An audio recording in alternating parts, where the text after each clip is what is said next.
mga balita, halos nasa 100% ng handa ang pamahalaan para sa idaraos na Asia-Pacific Economic Cooperation o APEC Economic Leaders Meeting sa susunod na linggo. At ayon kay Ambassador Marciano Painor Jr., Director General ng APEC 2015, nakalatag na mga security preparations mula sa pagdating hanggang sa pag-alis ng mga bisita at delegadong dadalo sa APEC. Samantala, kumpirmado na ang pagdalo ni Chinese President Xi Jinping sa naturang pagtitipon.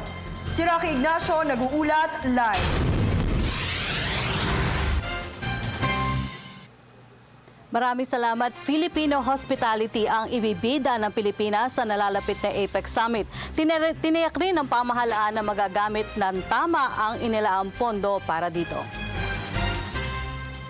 95% ng handa ang Pilipinas para sa nalalapit na APEC Summit. Ipinahayag ito ni Ambassador Marciano Painor Jr., Director General ng APEC 2015 na idarao sa November 18 hanggang what we're doing now is just fine-tuning all of the details that need to be done in an undertaking as huge as this.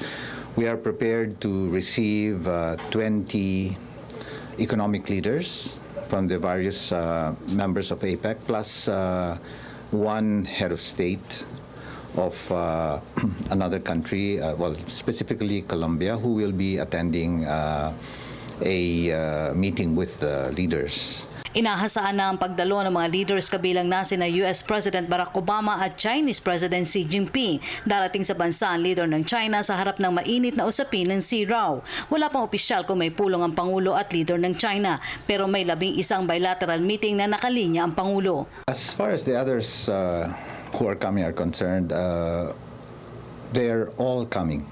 As far as we know, unless they write to us officially that they are not. So the expectation is all of the leaders are coming. And actually say that they are not, then we are not at liberty to say that they're not coming. Gate ni Painor, bagamat hitni itong unang pagkakataon na idarao sa Pilipinas ang APEC meeting, nakatuon ang kahandaan sa usapin ng seguridad para sa mga makapangyarihan leader sa mundo. Nauna nang ginanap ang APEC Leaders Meeting sa bansa taong 1996, kaya hiling ni Painor sa publiko ang pakikiisa para sa tagumpay ng summit. More than anything else is our security considerations. And yun na yung hinihingi namin na pangunawa ng ating mga kababayan na bisita natin sila, kailangan natin silang pangalagaan. At kung minsan yung threat sa kanila ay hindi galing sa atin, kung hindi galing sa labas. Hindi na ako magsasabi. Alam nyo naman kung sino siguro tinutukoy ko, pero isa dun sa mga miyembro na yan, kahit na saan pa man siya pumunta, the threat is the same. Di ba? Taas. Isa siya sa pinakamataas. Pero, meron din mga 3-4 pa na parehas lang ang, hindi naman ganun nila, pero ang threat level, pero malaki din. Nagsama-sama sila dito. So, anong gagawin natin? Nakita nyo naman nung pumunta dito si Pope, no? Ang preparation natin, ganun-ganun na lang. How much more dito? May mga bisita tayo, 20 economies and 1 head of state. So, there will be 22 heads of state, heads of economies here, all at the same time. Siyempre, ang security considerations will be at the highest level, hindi at the lowest level. Kasi pagka nag-prepare ka sa highest, kuha mo lahat. Diba? And mahirap talagang gawin yon.